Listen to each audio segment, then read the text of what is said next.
இந்த ஜெபம் முடிந்த பிறகு 3 முக்கியமான காரியம் நடந்தது.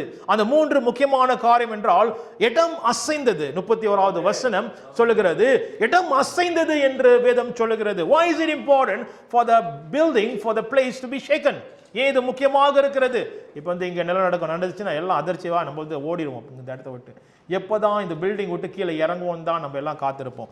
நீ யாருமே எனக்கு காத்திருக்க மாட்டீங்க, எனக்கு தெரியும். எல்லாம் போயிருவீங்க பின்னால சைலு தான் முதல் இருக்கிறாங்க. முதல்ல சைலு தான் போய். ஓகே, சரி. இடம் அசைக்கும் போது ஃபோன் எல்லாம் கொஞ்சம் அமைதியாக்கிருங்க, உங்கள் ஃபோன் எல்லாம். Okay, praise God. இடம் அசைக்கப்படும் போது சொல்லும் போது அப்போ என்ன அர்த்தம் என்றால், அந்த ஆவிக்குரிய அசைவை நாம் பார்க்க போகிறோம். ஒரு பயங்கரமான அசைவு. இந்த அசைவு தான் கடைசி ஜெபம் முடிஞ்ச பிறகு உங்கள் மத்தியில் நான் விடுவிக்க போகிறேன். அப்போ இது இத்தனை வாரம் எடுக்க போதில்லை இது. சரி, அப்போ 3 காரியம். இடம் அசைந்தது. 2வது காரியம் என்ன நடந்தது என்றால் வாசிப்போம். 31வது வசனம். அவர்கள் ஜெபம் பண்ணின போது அவர்கள் கூடியிருந்த இடம் அசைந்தது. அவர்கள் எல்லாரும் பரிசுத்த ஆவியினால் நிரப்பப்பட்டு தேவ வசனத்தை தைரியமாய் சொன்னார்கள். 2வது காரியம் பரிசுத்த ஆவியினால் நிரப்பப்பட்டு. 3வது காரியம் தேவ வசனத்தை தைரியமாய் பிரசங்கம் பண்ண ஆரம்பித்தார்கள் என்று வேதம் சொல்லுகிறது. ஹல்லேலூயா. ஆண்டவர் இயேசு கிறிஸ்து அவர் மரித்து உயிர் தெழுந்த பிறகு அவரை குறித்து பேசின நாவுகள் இன்ற வரைக்கும் அடைக்க முடியவில்லை. cannot be shut off because it is the word of the Lord Jesus Christ. It is the gospel. அப்ப ஆண்டவருடைய சுவிசேஷம் நல்ல செய்தி. இது அந்த நல்ல செய்தி ஒருபோதும் அது நிறுத்தப்படாது. ஏன் தெரியுங்களா? ஆண்டவர் பூமியை படைக்கும் போது, அவர் படைக்கும் போது, வார்த்தை விடுவிக்கும் போது எல்லாம் நன்றாய் இருக்கிறது ஆண்டவர் சொன்னார். ஆமென். அப்ப ஆண்டவர் வார்த்தை விடுவிக்கும் போது, ஆண்டவர் இயேசு கிறிஸ்துவோடைய வார்த்தை விடுவிக்கும் போது, இயேசு கிறிஸ்துவை விடுவிக்கும் போது, நல்லவரை குறித்து விடுவிக்கும் போது நிச்சயமாய் கர்த்தர் மீண்டுமாக அந்த படைப்பை நல்லதை அவர் உருவாக்குற தேவனாய் இருக்கிறார். ஹல்லேலூயா. சோ ஆகையால் அது நிறுத்தப்படாது. 3 காரியத்தை பார்க்கிறோம். இந்த ஜெபம் முடிந்த பிறகு பரிசுத்த ஆவியில் நிரப்பப்பட்டார்கள். அது மட்டுமல்ல, பிரசங்கம் பண்ண ஆரம்பித்தார்கள். நல்லா ஞாபகம் வைத்துக் கொள்ளுங்கள், இந்த சம்பவத்தில் அங்க பாரிசியர்கள் அப்புறம் வேதபாரர்கள் இவங்க எல்லாம் வந்து ஆசாரியர்கள் எல்லாம் என்ன செஞ்சாங்க? அவங்க வந்து நிப்பாட்டினாங்க. இனி நீ இயேசு குறித்து நீ என்ன செய்யக்கூடாது, உபதேசம் செய்யக்கூடாது சொல்லி ஒரு என்ன செஞ்சாங்க? ஒரு தடை செய்தார்கள். அது செய்த பிறகு இவர்கள் தேவனுடைய சமூகத்திலே எல்லாரும் என்ன செய்தார்கள்? உரத்த சத்தத்தோடு குறை பேசினார்கள். அப்படியே நடந்துச்சு இல்ல? உரத்த சத்தத்தோடு என்ன செய்தார்கள்? என்ன செய்தார்கள்? எல்லாம் சொல்லுங்களேன். என்ன செஞ்சார்கள்? ஜெபம் பண்ணினார்கள். தேவனை நோக்கி ஜெபம் பண்ணினார்கள். அதோட தொடர்ச்சி நம்ம எங்க முடிச்சோம் என்றால் ஜோனா கதையோட நம்ம முடிச்சோம். பிறகு நான் வரேன். ஜோனா கதைக்கு சுவாரஸ்யமான காரியம் காத்து கொண்டு இருக்கிறது. 24வது வசனம் வாசிப்போமா? 24. அவர்கள் அதை கேட்டு ஒருமனப்பட்டு தேவனை நோக்கி சத்தமிட்டு. அப்புறம் சத்தம் வந்து பக்கத்து வீட்டுக்காரனுக்கு போல, டேய் யுத்தா ஒப்பதியடியா இத்து ஓராங்க. அங்க சத்தம் போல சத்தம் எங்க போனுச்சுன்னா ஜெபத்துல தேவன் சமூகத்திலே போனது. ஹல்லேலூயா. அப்போஸ்தலருடைய ஜெபம் வந்து குறை பேசுகிற நாவல்ல. அப்போஸ்தலருடைய ஜெபம் வந்து, அதான் சொல்றேன், இந்த சபையை நான் எப்பொழுதும் சொல்ற ஒரு காரியம், நாம் குறை பேசக்கூடாது. இந்த சபையில யாரை குறித்து நம்ம பேச போறதில்லை. அப்படி பேசினாலும் நம்ம தடுக்க போகிறோம். ஏனென்றால் அப்போஸ்தலருடைய சபை தேவனை நோக்கி என்னது உரத்த சத்தத்தோடு ஜெபிக்கிற ஒரு சபை. அப்படி ஏதாவது பிரச்சனை வரும்போது, ஏதாவது காரியம் வரும்போது கர்த்தர் சமூகத்திலே பேசுகிற, முறையிடுகிற, ஜெபிக்கிற சபைதான் அப்போஸ்தலருடைய சபை. ஹல்லேலூயா. வாசிங்க என்ன நடந்துச்சு? அவர்கள் ஜெபித்தார்கள். ஜெபம் பண்ணாருங்களா? சரி, ஜெபம் பண்ணாங்க. சோ ஆகையால் என்னது, எப்படி ஜெபம் பண்றாங்கன்னா அவங்க ஆண்டவர் அவர் உன்னதமானவர் என்று வாசிங்க. நீர் வானத்தையும் பூமியையும் சமுத்திரத்தையும் அவைகளுள்ள யாவற்றையும் உண்டாக்கின தேவனாய் இருக்கிறீர். தேவனை உயர்த்தி, அவர் எப்படிப்பட்ட தேவன்? அவர் உன்னதமான தேவன். இந்த வானத்தையும் பூமியை படைத்த தேவன். அவர் சமுத்திரத்திலும் அது உள்ள என்ன காரியங்கள் இருக்கிறதோ அதை உண்டாக்கின தேவன் என்று சொல்லி அவர்கள் இதை சொல்லிதான் ஜெபத்தை ஆரம்பிக்கிறார்கள். அப்ப அவங்க ஜெபத்தில் என்ன தெரியுங்களா ஆரம்பிக்கிறது? விசுவாசம் ஆரம்பிக்கிறது. அவங்க ஜெபத்தில், ஆண்டவரே நாங்க என்ன சொல்ல போறோமோ ஆண்டவரே நீங்கள் அறிகிற தேவன், ஆண்டவரே நாங்க என்ன விடுவிக்க போறோமோ ஆண்டவரே நீங்கள் அதை காட்டிலும் உன்னதமான தேவன், நாங்க என்ன சொல்ல போறோமோ ஆண்டவரே நீங்க ஆண்டவரே இந்த சூழ்நிலை காட்டிலும் நீங்கள் பெரியவர் என்று சொல்லி அவர்கள் முதலாவதாக இந்த அறிக்கை செய்கிறார்கள். ஆகையால் நம் ஜெபத்தில், அப்போஸ்தலருடைய ஜெபத்தில் எப்பொழுதும் விசுவாசம் இருக்க வேண்டும். அவர் உன்னதமானவர் என்று அறிக்கை செய்ய வேண்டும். அவர் உன்னதமானவர் என்று அந்த அறிவு நமக்குள்ள முதலாவதாக இருக்க வேண்டும். அதனால தான் உங்களை உற்சாகப்படுத்தினேன். நாம் ஜெபிக்கும் போது முதலாவது நம்ம என்ன செய்ய வேண்டும்? ஆண்டவரே நீங்க பெரியவர், நான் என்ன ஜெபிக்க கொண்டு வரணும் அதை காட்டிலும் நீங்க பெரியவர் ஆண்டவரே, நீங்க செய்வீங்கப்பா, நீங்க செய்வீங்க, நீங்க செஞ்சு முடிப்பீங்கப்பா. ஆமென். அதுதான் முதல் காரியத்தை அப்போஸ்தலருடைய பேரன் ஆஃப் பிரேயர். இதான் நம்ம கற்றுக்கொண்டு இருக்கிறோம். இன்னைக்கு வந்து எல்லா இடத்துல அப்போஸ்தலிக் அர்த்தம் தெரியாமல் அப்போஸ்தலிக் மூவ்மெண்ட் நடந்து கொண்டு இருக்கிறது. நான் பிறகு வரேன். நான் இந்த அப்போஸ்தல் காரியம் நீங்கள் பார்த்தீங்கன்னா இந்த அப்போஸ்தலிக் மூவ்மெண்ட் எப்படி நம்ம அழகாக வேதத்தின் பிரகாரம் பார்த்து கொண்டு வருகிறோம். அப்போ அப்போஸ்தலருடைய ஜெபம் எப்படி ஜெபமாக இருந்தது? அவர்கள் தேவனை, உன்னதமான தேவனை உணர்ந்து ஆராதிக்கிற ஜெபிக்கிற ஒரு ஜெபமாக இருக்கிறது. யோனா அதை தள்ளிவிட்டு தேவன் என்ன சொல்றதுன்னு சொல்லி சொந்த வழியில போக ஆரம்பித்தார். யோனா மலையில் என்ன போட்டிருக்குது சிஸ்டர் மகேஷ்? யூனுஸ் என்ன செஞ்சாருன்னா, அவர் என்னை கடல்ல தூக்கி எறிங்கன்னு சொல்லிட்டாரு. அப்படிதானே? அப்படிதான் முடிச்சு, அதில் தானே முடிச்சோம் நம்ம. கடல் தூக்கி எறிங்க. ஏன் தெரியுங்களா? அது வரைக்கும் சொல்லல, அந்த உன்னதமான தேவனை குறித்து சொல்லல. எப்ப மாட்டிக்கிட்டாரோ அப்பதான் சொல்றாரு, நான் உன்னதமான தேவனை ஆராதிக்கிறேன்னு சொல்லி அறிக்கை செய்கிறார். அப்படின்னா யோனாக்கு தெரியும் அவர் உன்னதமானவர், யோனாக்கு தெரியும் அவர் மகத்துவமானவர், என் வாழ்க்கை நடத்துகிறவர் அவர் தான் தெரியும். ஆனா யோனா சொந்த வழியில போக ஆரம்பித்தார். ஆமென். எல்லாம் புரியுது என்ன சொல்ல வரேன்னு? ஸோ இதுக்கு நான் கொண்டு வரேன்னு சொல்லி இந்த நாளில் வந்து நாம் பார்க்க போகிறோம் இந்த காரியத்தை. பிறகு என்ன நடந்துச்சு?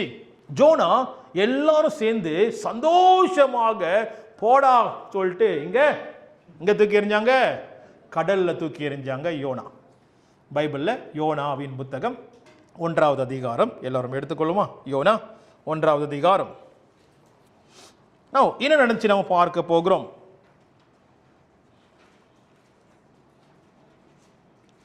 சரித்திரத்திலே, வேதத்தின் சரித்திரத்திலே, உலகத்தின் சரித்திரத்திலே நடக்காத ஒரு விழுப்பு ஜெபம் நடந்தது. இன்ன வரைக்கும் அப்படிப்பட்ட ஜெபம் அந்த இடத்துல நடக்க கிடையாது. இருட்டுல, லைட் இல்லாத இடத்துல, நாத்தத்துல நடந்த ஜெபம். அந்த ஜெபத்துல மீன் குலுகி குலுகி சிரிக்குது. ஏன் தெரியுங்களா? மீன் வயிற்றுல இவர் வந்து, சரி வாசிங்க என்ன நடந்துச்சு. யோனா 1வது அதிகாரம் 17வது வசனத்திலிருந்து நம்ம வாசிக்க கேட்போம். யோனா 1:17 2:1. யோனாவை விழுங்கும்படி ஒரு பெரிய மீனை கர்த்தர் ஆயத்தப்படுத்தியிருந்தார். ஒரு பெரிய மீனை கர்த்தர் ஆயத்தம் பண்ணினார். யார் ஆயத்தம் பண்ணார்? தேவன் ஆயத்தம் பண்ணினாரா அந்த மீனை? தேவன். அப்ப பாருங்க, அந்த சொன்ன வார்த்தைக்கும் அவர் சமுத்திரத்தை உள்ளவைகளையும் படைத்த தேவாதி தேவன். அப்ப அந்த மீனை பார்த்து அவர் பேசுகிறார். இவங்க இஸ்ரவேல் ஜனங்க காடை கேட்டாங்க. காடை தானே ரைட்? நான் சொல்றது காடை கேட்டாங்க. இந்த காடையெல்லாம் எப்படி தெரியுங்களா அங்கே வந்துச்சு? ஆண்டோட இன்ஸ்ட்ரக்ஷன்ல தான் வந்துச்சு. ஆண்டவர் எதை சொல்றாரோ தெரியுங்களா? இந்த அண்டா சராசரிகள் அப்புறம் இந்த நேச்சர் இதெல்லாம் வந்து கீழ்ப்படிந்தது. ஆமென். சரி, பிறகு அதை பார்ப்போம். வாசிங்க.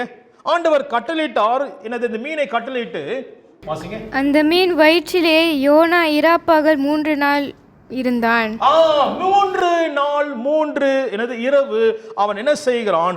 அங்கே வேதத்திலே, சரித்திரத்திலே, உலகத்தின் சரித்திரத்திலே முதல் விழுப்பு ஜெபம் மீன் வயிற்றிலே நடந்த உள்ள ஒரு ஆல் நைட் பிரேயர்.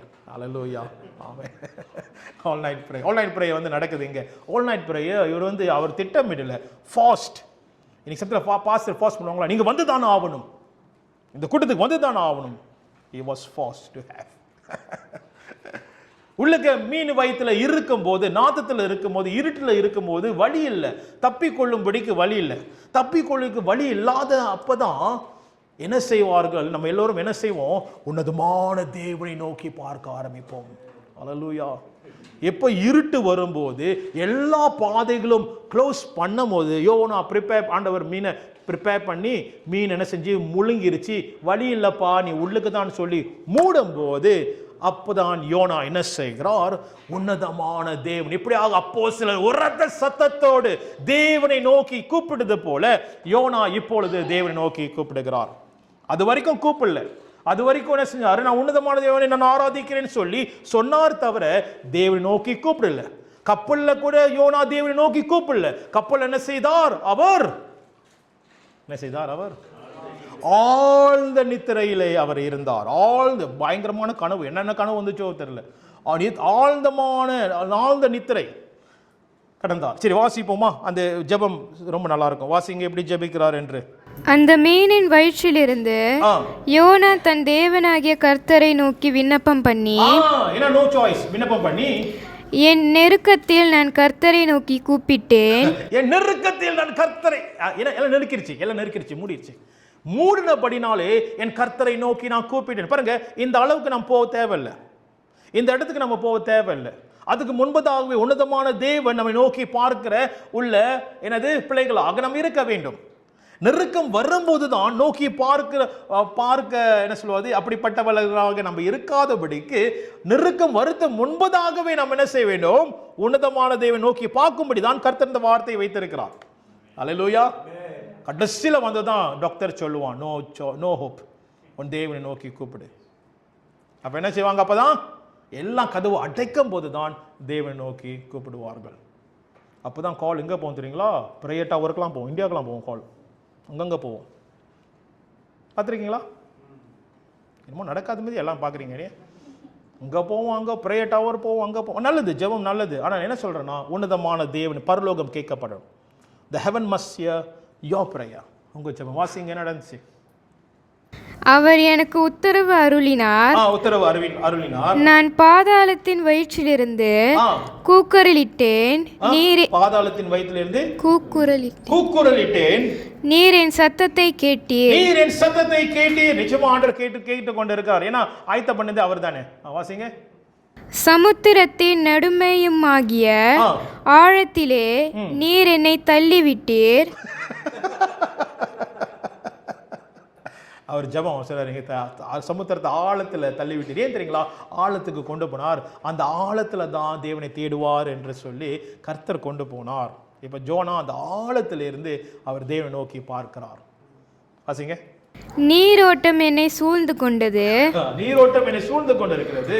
உம்முடைய வெள்ளங்களும் அலைகளும் எல்லாம் என்மேல் புரண்டது.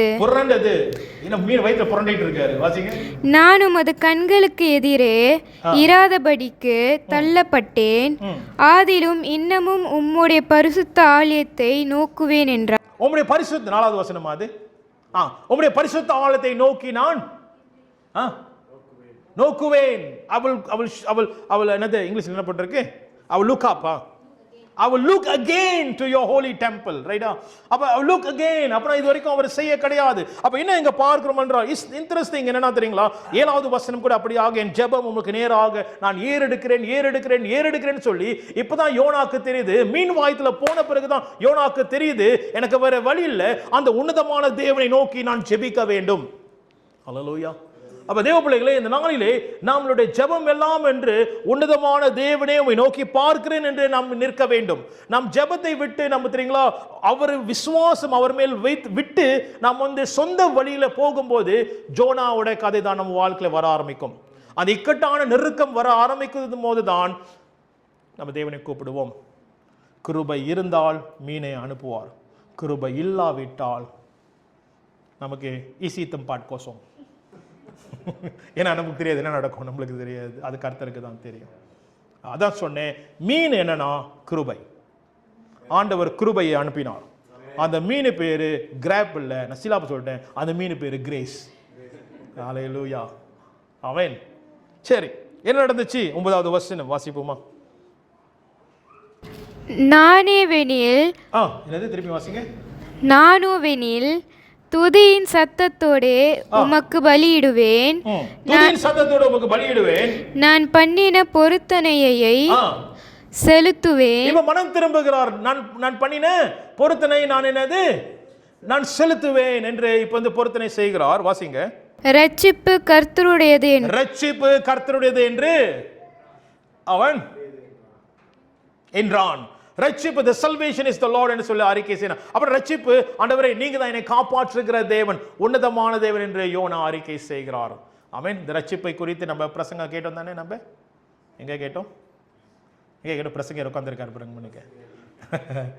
ரட்சிப்பு எவ்வளவு முக்கியமானது. யோனா கடைசியில கத்துறார், ஆண்டவரே ரட்சிப்பு உம்முடையது ஆண்டவரே, இந்த இடத்துல காப்பாற்றவர் நீர் ஒருவரே சொல்லி யோனா அறிக்கை செய்கிறார். தேவ பிள்ளைகளே, நான் என்ன சொல்ல வரேன்னா கவனிங்கள், ஆண்டவர் எப்பொழுதும் எல்லா காரியத்துக்கும் உன்னதமானவர்.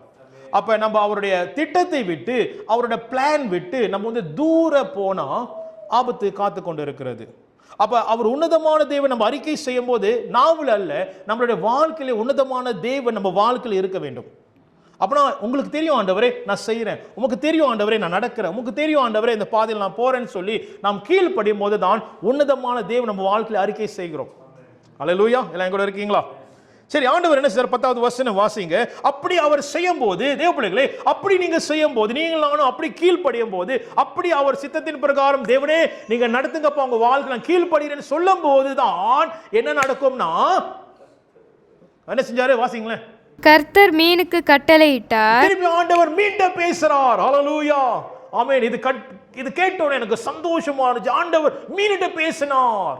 அப்படிதானே போட்டிருக்கு. நீங்க பாக்குற சந்தேகமா இருக்கீங்க.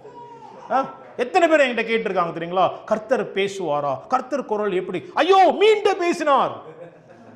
மீன் கேட்டுச்சு அவருடைய குரலை. களி கூறுங்கள் தேவ பிள்ளைகளே, கர்த்தர் உங்கள்கிட்ட பேசுவார். மீனு காது கேட்டுச்சுன்னா நம்ம காது கேட்குமா? கேட்காதா? நிச்சயமா கேட்கும். அல்லேலூயா. விசுவாசிக்கிறவங்க ஆமென் சொல்லுங்க. அல்லேலூயா. அப்ப மீன்ட பேசினார். கவனிங்கள், மீன்ட பேசும்போது மீன் என்ன செஞ்சுச்சு? அது யோனாவை கரையிலே கக்கி விட்டது. யோனாவை கரையிலே கக்கி போட்டது. அப்படின்னா வாந்தி எடுத்துருச்சு. இந்த வாந்தி வந்துகிட்டே இருக்கு. 3 வாரமா வரும் பாருங்க. போன வாரம் வந்துச்சு தானே? போன வாரம் வந்துச்சு, இந்த வாரமும் வருது பாருங்க. இன்னொரு வாந்தியும் வருது. சரி, அவர் என்ன செய்யறாரு?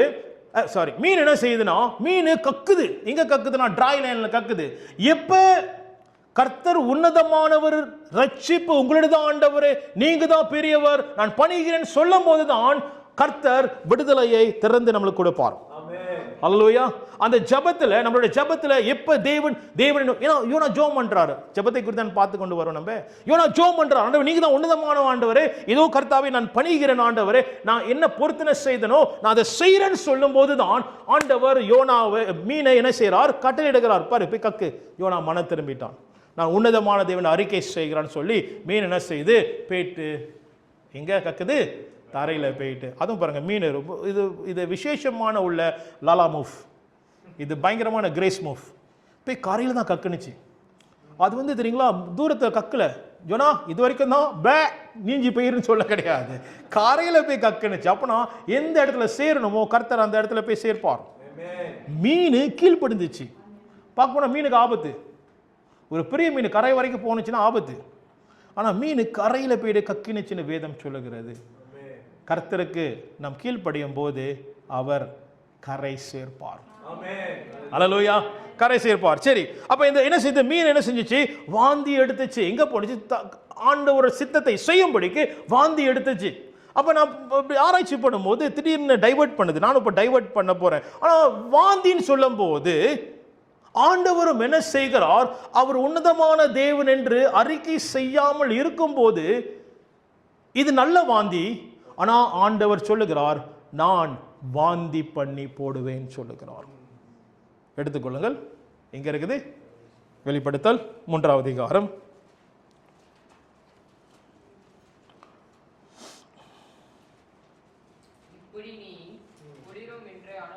15 வாசிங்க. உன் கிரியைகளை அறிந்திருக்கிறேன், உன் கிரியையை நான் அறிந்திருக்கிறேன் என்று ஆண்டவர் சொல்லுகிறார். யாருக்கு சொல்றார்னா, லவுடிக்கே சபைக்கு ஆண்டவர் சொல்லுகிறார்.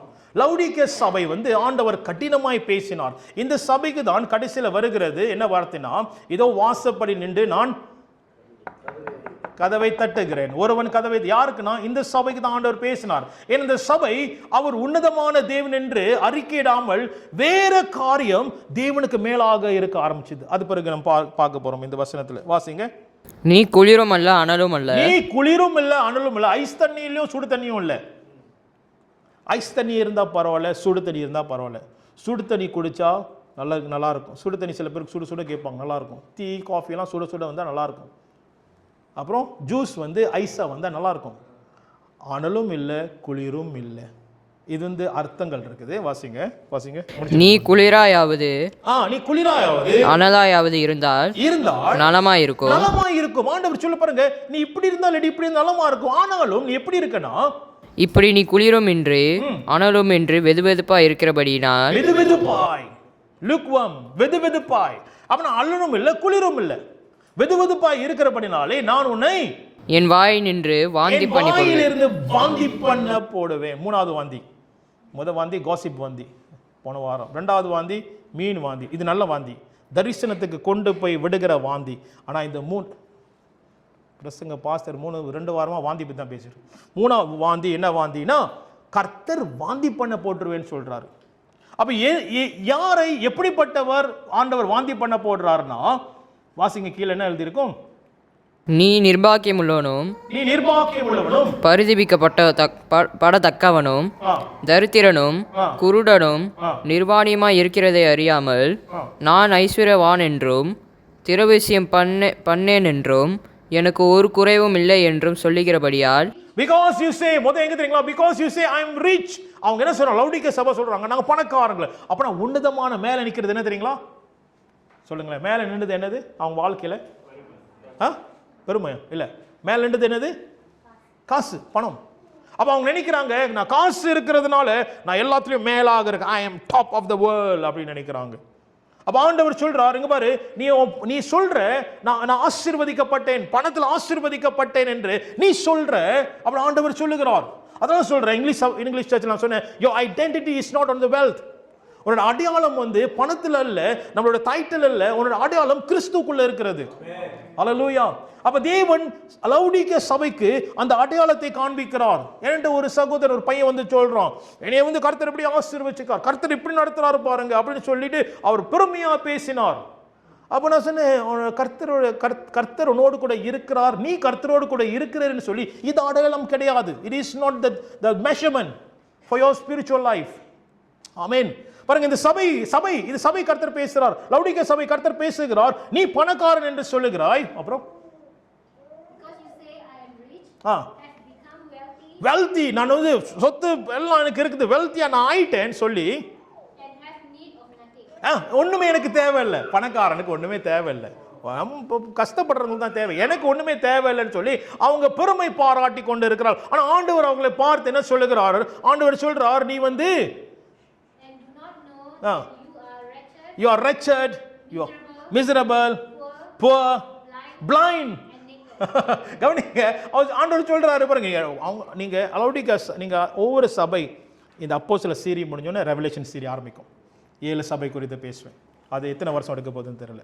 இந்த அப்போஸ்தல முடிஞ்சுதான் நம்ம ரெவலேஷன் போவோம். அப்ப ஒவ்வொரு சபை பார்க்கும்போது இந்த லவுடிக்கே சபை வந்து தெரியுங்களா, இந்த லவுடிக்கே சபை ஆண்டவர் என்ன பேசினாரோ இந்த லவுடிக்கே சபைக்கு புரிஞ்சிச்சு. ஏன் தெரியுங்களா, அங்க லவுடிக்கா உடைய பட்டணத்துக்கு அந்த 6 மைல் தூரத்திலேருந்து தண்ணி வருமா. அந்த தண்ணி வந்து அவங்க இடத்துக்கிட்ட வந்து ஹாட் ஸ்ப்ரிங், என்ன சொல்லுவாங்க, ஹாட் ஸ்ப்ரிங். ஓகே, தெரியும், பாலிங்கில் இருக்குது தெரியுங்களா, ஹைப்பனாஸ் போயிருக்கீங்களா, ஹைப்பனாஸ். ஸோ ஓகே, அந்தமாரி வந்து ஒரு இடத்துல இருக்குது அங்கே லவுடிக்கா இடத்துக்கிட்ட. இன்னொரு இடம் வந்து தெரியுங்க, தண்ணி வருகிற அவங்க தண்ணி வந்து அந்த தண்ணி வந்து நல்ல ஃப்ரெஷ்ஷான தண்ணியா, நல்லா குளிர்ச்சி, அது ஃப்ரெஷ்ஷான தண்ணி. ஆனால் அந்த தண்ணி சேர்றதுக்குள்ள அவங்க இடத்துக்கு வந்து கூட வெதுவெதுப்பாயிருமா, அது குடிக்கிறதுக்கு கூட அவங்களால வந்து அப்படியே ஒரு மாதிரியா இருக்குமா. அப்ப ஆண்டவர் பேசும்போது லவுடிக்கே சபை மக்களுக்கு புரிஞ்சிச்சு என்ன பேசினாருன்னு. அப்ப ஆண்டவர் அந்த பட்டணத்துக்கு தகுந்த மாதிரி தான் பேசுறாரு. நீ அந்த தண்ணி போல இருக்கிற, அனலும் இல்லை குளிரும் இல்லை, அப்புறம் பிரோஜனம் இல்லை, வெதுவெதுப்பா இருக்கு, நான் வாந்தி வருது, எனக்கு வாந்தி வருது ஆண்டவர் சொல்றாரு. அதான் காமெண்ட்ரியில் போட்டிருக்கு, இட்ஸ் சிக்கனிங், இட்ஸ் லைக் சிக். என்னாச்சும் சாப்பிட்டு அப்படியே ஒரு மாதிரியா தெரியுங்களா, அப்படியே சிக் ஆகிற மாதிரி தெரியுங்களா, அப்படி அந்த அர்த்தம். அப்ப ஆண்டவர் என்ன சொல்றாரு இந்த பகுதியில், இந்த மக்களுக்கு ஆண்டவர் சொல்றாரு, அப்ப நாம் என்ன செய்ய வேண்டும், இவங்க இது முக்கியமாக முதலிடம் வைத்திருக்கிறார்கள். ஆனால் ஆண்டவர் சொல்றாரு, இங்க பாரு, நீ என்னைய முதலிடம் வைக்காததுனால நான் வாந்தி பண்ண போடுவேன்னு சொல்றாரு. அப்புறம் பிரயோஜனம் இல்லைன்னு சொல்றாரு. கொஞ்சம் கஷ்டமா இருக்கு நம்ம கேட்கறதுக்கு, ஆனா கடைசி கால சபைக்கு ஆண்டவர் இப்படிதான் பேசுகிறார். அல்லேலூயா.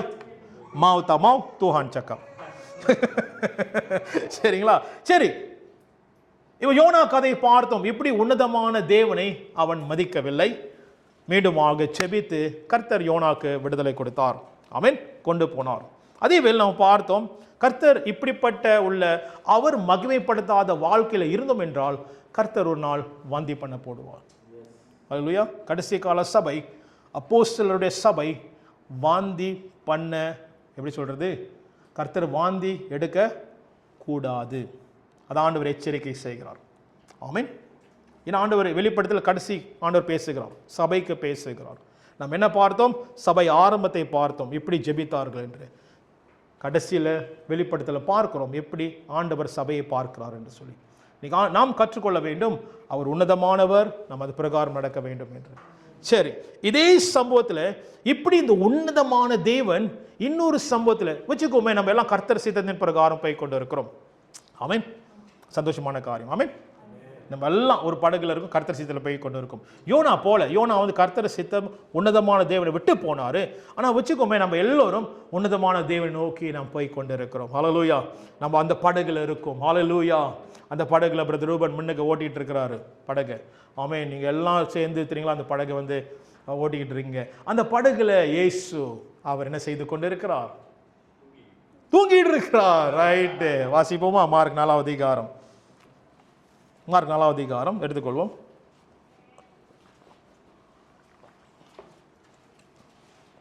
எல்லாம் கூட இருக்கீங்களா? ஆமென். Price God. யோனாக்கு நடந்த அதே சம்பவம் நம்ம இங்க மார்க் 4 அதிகாரத்தில் நம்ம பார்க்க போகிறோம். அதே காரியம் நடக்குது, இந்த இடத்துல நடக்குது. அப்ப கர்த்தருடைய சித்தத்தில் நம்ம இருக்கும்போது, கர்த்தருடைய படகில் நம்ம இருக்கும்போது, உன்னதமான தேவன் அவரோடு கூட நம்ம இருக்கும்போது, அந்த ஜெபத்தில் இருக்கும்போது என்ன நடக்கும் என்றால் புயலும் காற்றும் வரும்.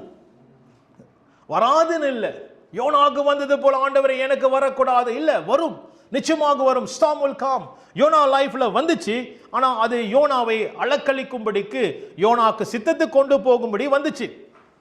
ஆனா இந்த அலை, இந்த என்னது ஸ்டார்ம், சுழல் காற்று, இந்த சம்பவம் கர்த்தருடைய சித்தத்தை செய்யாதபடி தடை செய்கிற உள்ள சுழல் காற்று. அப்ப நாம் கர்த்தருடைய உன்னதமான தேவனை நோக்கி போகும்போது, நீங்கள் நானும் கர்த்தரை பிடித்து போகும்போது, நம் வாழ்க்கையிலே போராட்டங்கள் வரும், நம் வாழ்க்கையிலே புயல் வரும்.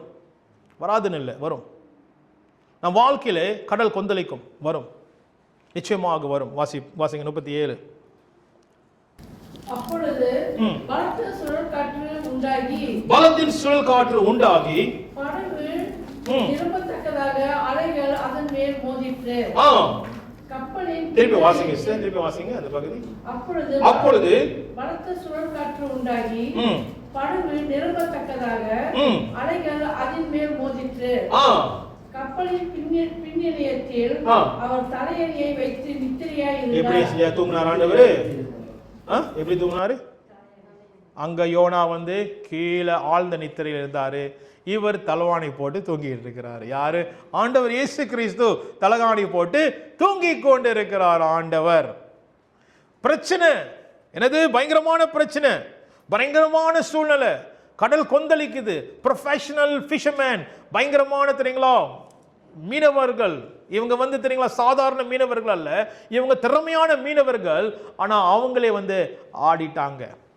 சிசமத்தில் நம்மளோட பேஸ்மெண்ட் ஆடும்,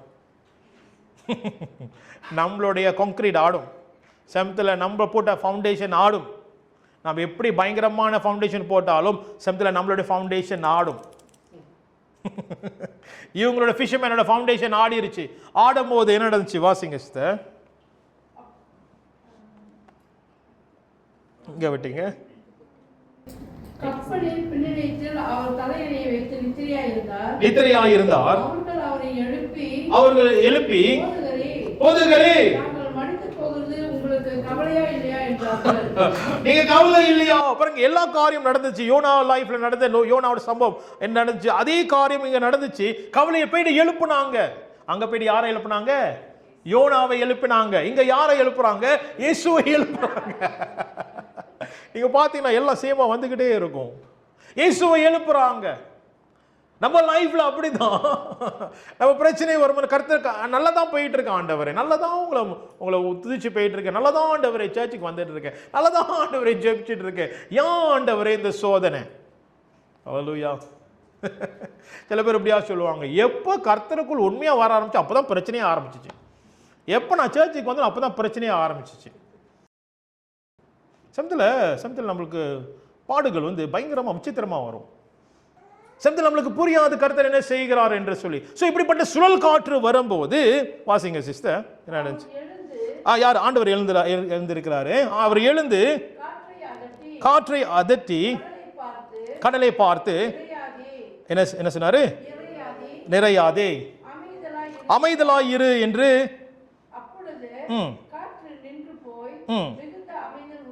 ஆமென். சோ என்ன நடக்குதுன்னா, இந்த சம்பவத்தை நாம் கொஞ்சம் பார்ப்போம். நம்ம ஆண்டவர் தூங்கி கொண்டு இருக்கிறார். ஆண்டவர் சில காரியம் செய்யும் போது பர்பஸ்லி ஆண்டவர் செய்வார். பர்பஸ்லி என்னது?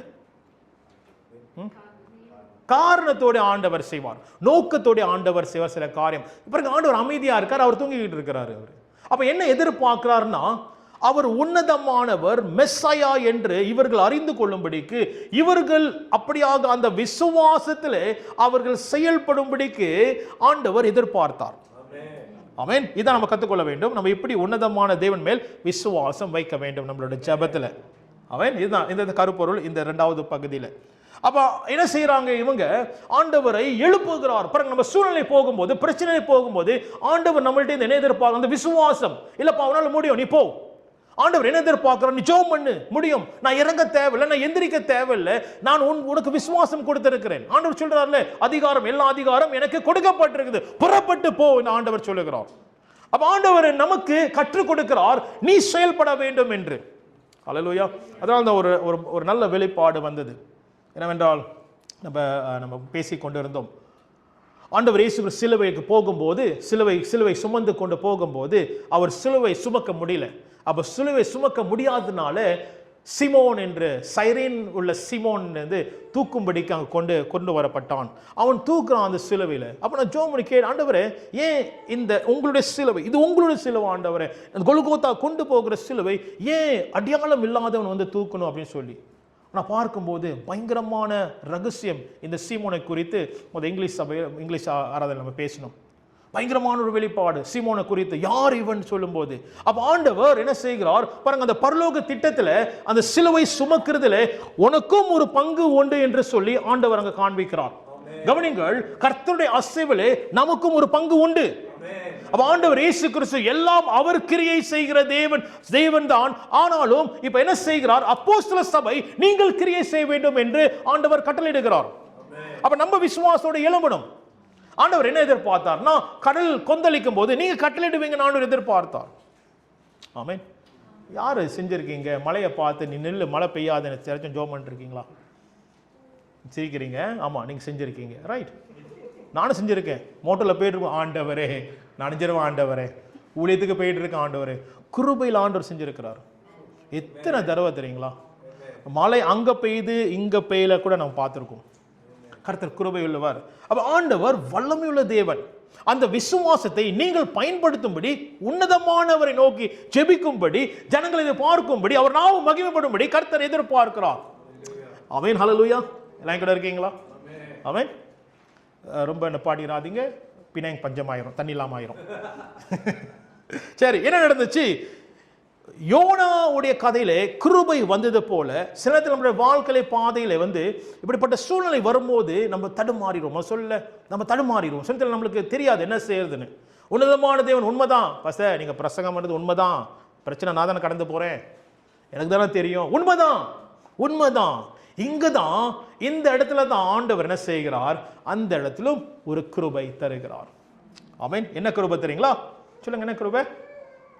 என்ன கிருபை சொல்லுங்க, என்ன கிருபை? இந்த இடத்துல, இந்த பகுதியில் அங்க வந்து மீன் வந்துச்சு, கிருபை மீன் வந்துச்சு. இங்க என்ன செஞ்சு? எசப்பா எந்திரிங்க, அதான் கிருபை. எசப்பா எந்திரிங்க, எசப்பா ஏதாவது செய்யுங்க, எசப்பா என்ன செய்யறதுன்னு தெரியல, எந்திரிங்க. நல்லா தலையிடப்பட்டு தூங்கி இருந்தாரு. தயவுசெய்து நினைச்சிக்காதீங்க பரலோக தூங்கிட்டு இருக்காருன்னு. இல்ல, அதுக்கு இந்த கதையில ஒண்டிதான். அதுவும் ஆண்டவர் நோக்கத்தோட செய்தார். அல்லேலூயா. ஆமென். சோ இது கிருபை வரும் உங்களுக்கு, கிருபை நமக்காக வரும். ஆண்டவரே எனக்கு பலன், ஆண்டவரே ஆண்டவரே எனக்கு என்ன செய்யறது தெரியல, ஆண்டவரே உதவி செய்யுங்கன்னு சொல்லி அவரை எழுப்பும் போது, அப்படின்னா ஜெபத்தில் நீங்க தான் உன்னதமானவர் ஆண்டவரே, இந்த இடத்துல எனக்கே பலன் இல்லைன்னு சொல்லி அவரை நோக்கி பார்க்கும்போது அவர் எந்திரிப்பார். He will rise up. Hallelujah. அவர் கிருபையினால், கிருபை நிறைந்த தேவன், சமாதான பிரபு, அவர் எழும்புவார். எழும்பும்போது ஆண்டவர் என்ன செய்தார்? வாசிங்க எத்தனாவது வசனம்? 39வது வசனம். 39. எழுந்து காற்றை அதிர்த்தி கடலை பார்த்து இறையாதே அமைதலாயிரு, பீஸ் பி ஸ்டில் ஆண்டவர் சொல்லுகிறார். சமாதானம் உண்டாவதாக ஆண்டவர் இதான் சொல்லுகிறார். கவனிங்கள், அந்த கதையில் நம்ம பார்த்தோம், மீனை பார்த்து ஆண்டவர் பேசினார், போய் கக்கு போய் சாப்பிடுன்னு சொன்னாரு. இங்க அவர் என்ன செய்கிறார்? அங்க என்ன பார்த்து? அந்த காற்றை பார்த்து அவர் பேசுகிறார். இந்த ரெண்டு சமூகத்தை நம்ம தான் பார்க்கிறோம். அவர் உன்னதமான தேவன், அவர் மகத்துவமான தேவன், எல்லாம் செய்ய வல்லமையுள்ள தேவன். அல்லேலூயா. அப்படிப்பட்ட தேவன் தான் நீங்களும் நானும் ஆராதிக்கிறோம். அப்படிப்பட்ட தேவன் தான் நாம் அறிக்கை செய்து ஜெபிக்கிறோம், ஜெபிக்க வேண்டும். அல்லேலூயா. ஓகே, சரி, என்ன நடந்துச்சு? அப்ப ஆண்டவர் எந்திரிச்சார், ஆண்டவர் கடலில் இந்த மகத்துவத்தை ஆண்டவர் என்ன செய்கிறார்? வாசிங்க 40வது வசனம். நோக்கி ஏன் இப்படி பயப்பட்டீர்கள்? விசுவாசம் இல்லாம போயிட்டு. அப்ப ஆண்டவர் என்ன எதிர்பார்த்தார் என்றால், அந்த விசுவாசத்திலே உன்னதமான தேவனுடைய நம்பிக்கை வைத்து விடுவிக்கும்படி அவர் எதிர்பார்த்தார். இப்ப கத்துக் கொடுக்கிறார் கிருபை, அவர் எந்திரிக்கிறார். ஆனா வரக்கூடிய வாழ்க்கையிலே நீ எழும்ப வேண்டும், விசுவாசத்தோடு எழும்ப வேண்டும் என்று கர்த்தர் எதிர்பார்க்கிறார். இன்றைக்கு அப்படிப்பட்ட ஜெபம் நம்ம எல்லோரும் செய்ய வேண்டும். ஆமென். ஹல்லேலூயா. நம் வாழ்க்கையிலே பல சூழ்நிலை வரலாம், கடல் கொந்தளிக்கும். பாருங்க, கர்த்தர் சித்தம் இல்லாவிட்டால் என்ன நடக்கும்? அவருடைய உன்னதமான தேவன் என்று நாம் அறிக்கை செய்யாமல் நாம் வாழ்ந்தோம் என்றால் என்ன நடக்கும் என்ற ஜோனா கதை நாம் பார்த்தோம். அவன் பார்த்தோம் தானே? இங்க நாம் பார்க்கிறோம், கர்த்தர் சித்தத்தை நான் இருக்கிறேன் ஆண்டவரே, நான் உங்க பிரகாரம் நான் போறேன் ஆண்டவரே, கடல் கொந்தளிக்குது. இங்கதான் ஆண்டவர் என்ன செய்கிறார்? விசுவாசத்தோடு நாம் எழும்ப வேண்டும். தளரக்கூட பயப்பட வேண்டாம், பயப்பட வேண்டாம். ஆமென். பயப்பட வேண்டாம், விசுவாசத்தோடு நாம் எழும்ப வேண்டும் என்று கர்த்தர் இதனாலே ஒவ்வொருவரும் உற்சாகப்படுத்துகிறார் என்று நான் விசுவாசிக்கிறேன். ஆமென். சமீபத்தில் பயங்கரமான காரியங்கள், சபை குறித்து பொய்யான காரியங்கள் வந்தது. நம்ம சபை குறித்து பொய்யான காரியங்கள் பேசப்பட்டது, என்னை குறித்து என் குடும்பத்தை குறித்து பொய்யான காரியங்கள் பேசப்பட்டது. இதெல்லாம் கேட்கும்போது பயங்கரமான என்ன வரும்? கோபம் தான் வரும், கோபம் தான் வரும். பாஸ்டர் கோபம் வராதா? வரக்கூடாதுல. பாஸ்டர் தாழ்மையாக இருக்கணும். பாஸ்டர் கோபம் வருமா? மனுஷன் தானே, கோபம் வருது, பயங்கரமான கோபம் வரும். என்னோட பெயரை பயன்படுத்துகிறது, சரிங்களா? பயங்கரமான கோபம் வருது. இந்த கேட்கும் போது, இங்கே கேட்கும் போது இப்படி செஞ்சாங்க, அப்படி இப்படி பேசினாங்க அப்படி சொல்லும் போது, சபை குறித்து இப்படி பேசினாங்க, தவறுதலாகி பேசுகிறாங்க சொல்லும் போது பயங்கரமான கடல் கொந்தளிக்கிறது. என்ன பிபி கொந்தளிக்குது. அவன் ஆண்டவர் ஒரு காரியத்தை கற்றுக் கொடுத்தார், நான் உன்னதமான தேவன். அப்ப என்ன ஜெபம் இப்படியா கருத்தை நடத்தினார்? உன் கையில ஒன்றும் செய்யாத, நான் செய்வேன். ஆமென். அப்ப சில நேரத்தில் நம்மளுக்கு கஷ்டமா இருக்கும், ஆண்டவரே ஏதாவது நான் செய்யணும் ஆண்டவரேன்னு சொல்லி நம்மளுடைய இமோஷன் தெரியுங்களா, அது தூண்டு வைக்கும் தெரியுங்களா, பேச சொல்லும். ஆனால் ஆண்டவர் இதான் நமக்கு கற்றுக் கொடுக்கிறார், என்னவென்றால் அவர் பார்த்து கொள்வார். ஹல்லேலூயா. ஸோ நம்மளுடைய வாழ்க்கையிலே கடல் கொந்தளிக்கும் போது ஞாபகம் வைத்துக் கொள்ளுங்கள், அவர் பார்த்து கொள்வார். ஆமென். அதுக்குன்னு கொட்ட குனிங்க நான் சொல்ல கிடையாது. ஆமென். நான் என்ன சொல்றேன்னா, கர்த்தர் என்ன செய்ய வேண்டும் என்று நமக்கு ஞானத்தை கொடுப்பார். நான் மீண்டுமாக சொல்லுகிறேன், அவர் உன்னதமான தேவன், நம்ம விசுவாசிக்க வேண்டும். நாம் திருப்பியும் இந்த வசனத்தை நாம் பார்ப்போமா? ரெண்டு பகுதியில் நம்ம பார்க்கிறோம். யோனா 1வது அதிகாரம் 9வது வசனத்துல மிகுந்த உள்ள வாசிங்களேன். 9 நம்ம சொல்லி நான் முடிக்க போறேன். அதற்கு அவன், நான் எபிரியன், சமுத்திரத்தையும் பூமியையும் உண்டாக்கின பரலோக 1:9 நம்ம வாசிக்கிறோம். வாசிங்க. பூமியையும் உண்டாக்கின பரலோகத்தின் தேவனாகிய கர்த்தர் இடத்தில் பயபக்தி உள்ளவன் என்றார். உன்னதமான தேவன் நம்ம பார்த்தோம். 15-16 வசனம். யோனா கடல்ல போடப்பட பிறகு என்ன நடந்துச்சு? யோனாவை எடுத்து சமுத்திரத்திலே போட்டு விட்டார்கள். சமுத்திரம் தன் மும்முரத்தை விட்டு அமர்ந்தது. சமுத்திரம் அமர்ந்தது என்று வேதம் சொல்லுகிறது. There was a great calm. பயங்கரமான உள்ள அமைதி ஆண்டவர் சமுத்திரத்தைக்கு கொண்டு வந்தார். பாருங்க, ரெண்டு பகுதியில் உன்னதமான தேவனுடைய கிரியை நம்ம பார்க்கிறோம். வாசிங்க மார்க் 4:39-41. மார்க் 4:39-41. அவர் எழுந்து ஆ. காற்றை அதட்டி ஆண்டவர் இயேசு கிறிஸ்து எழுந்து காற்றை அதட்டி கடலை பார்த்து இறையாதே அமைதலாய் இரு என்றார். அப்பொழுது 41வது வசனம், அவர்கள் மிகவும் பயந்து அந்த காற்றெல்லாம் அமைதலான பிறகு மிகவும் சீடர்கள்லாம் மிகவும் பயந்து இவர் யாரோ காற்றும் கடலும் இவருக்கு கீழ்ப்படுகிறதே என்று. இதுதான் அந்த கப்பல்ல உள்ள அந்த கேப்டன்ஸ் மாலுமியும் அங்குள்ள கப்பல்ல வேலை செய்கிறோம் அங்க பார்த்தார்கள். உண்மையான ஆராதிக்கிறது அவர்கள் பலி செலுத்தினார்கள் வேதம் சொல்லுகிறது. இந்த இடத்துலயும் சீடர்கள் ஆச்சரியப்பட்டார்கள். என்ன ஆச்சரியப்பட்டார்கள்னா, இவர் யாரு? கடலே, there was a great calm னு வேதம் எழுதப்படுது. there was a great calm. அப்படின்னா பயங்கரமான ஒரு அமைதி. அந்த கடலே இந்த மீனவர்களே பார்த்திருக்க மாட்டாங்க. அப்படிப்பட்ட ஒரு அமைதியை பார்க்க ஆரம்பித்தாங்க அந்த நாள்ல. இவர் யாரா இருக்கும் என்று கேட்டார்கள். இன்னைக்கு ஆண்டவர் யார் என்று நம்ம வாழ்க்கையில காண்பிக்கும்படி ஆண்டவர் வருகிறார். கடல் கொந்தளிக்கும் போது அவர் யார் என்று காண்பிப்பார். ஆமென். அற்புதம் செய்யும் போது அவர் யார் என்று காண்பிப்பார். நம்ம சூழ்நிலை போகும்போது அவர் யார் என்று காண்பிப்பார். அப்போதான் நம்மளுக்கு புரியும், நம்மளுடைய ஜெப வாழ்க்கையும் பலனாகும். ஆண்டவரை நீங்க செஞ்சீங்க, ஆண்டவரை நான் ஜோமன் நீங்க கேட்டீங்க, ஆண்டவரை நான் கொஞ்சம் கொஞ்சம் பார்த்து கொண்டு இருக்கிற ஆண்டவரை சொல்லி அவரை நீங்கள் நானும் பார்க்க ஆரம்பிப்போம். நான் தீர்க்கதரிசனமா உங்களுக்கு நான் விடுவிக்கிறேன். இயேசுவின் நாமத்தில் நீங்க பார்க்க ஆரம்பிப்பீங்க. You will see great coming. You will see the great God. நீங்கள் உன்னதமான தேவன் நீங்க பார்க்க ஆரம்பிப்பீங்க. அவர் மகத்துவமானவர் என்று நீங்கள் அறிக்கை செய்து ஜெபத்தை ஆரம்பிப்பீர்கள். அல்லேலூயா. ஜெபம் செய்வோம்.